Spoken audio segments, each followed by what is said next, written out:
Sono davanti a una delle più splendide architetture romaniche fiorentine, forse la più bella delle chiese italiane del tempo, San Miniato al Monte. La chiesa è dedicata a San Miniato, un martire del III secolo decapitato sulla riva dell'Arno. Secondo la leggenda avrebbe recuperato la propria testa salendo a morire quassù, dove era collocato un cimitero dei primi cristiani. La facciata presenta un mosaico con Cristo, la Madonna e San Miniato. Sul vertice l'aquila dei mercanti, patrona della chiesa.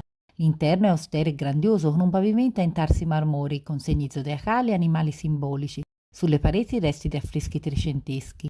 Nella cripta, l'altare con le ossa di San Miniato e nelle volte resti di affreschi di Taddeo Gaddi.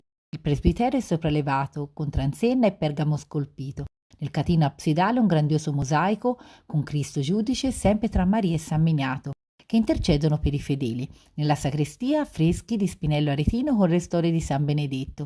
All'interno della chiesa scopriamo anche una cappella che si apre sul fianco sinistro, è dedicata a Jacopo di Lusitania, è conosciuta come la cappella del cardinale del Portogallo, mirabile esempio di collaborazione tra artisti quattrocenteschi.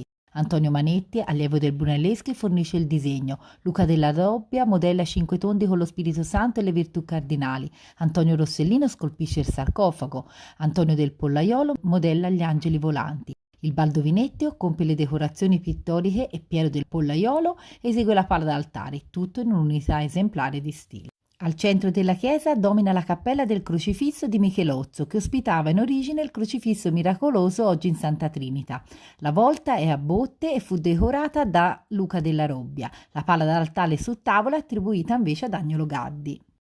Da non perdere inoltre la visita al cimitero delle Porte Sante, un cimitero monumentale di Firenze situato entro il bastione fortificato della Basilica di San Miniato al Monte, di cui vi parlerò in una prossima pillola d'arte.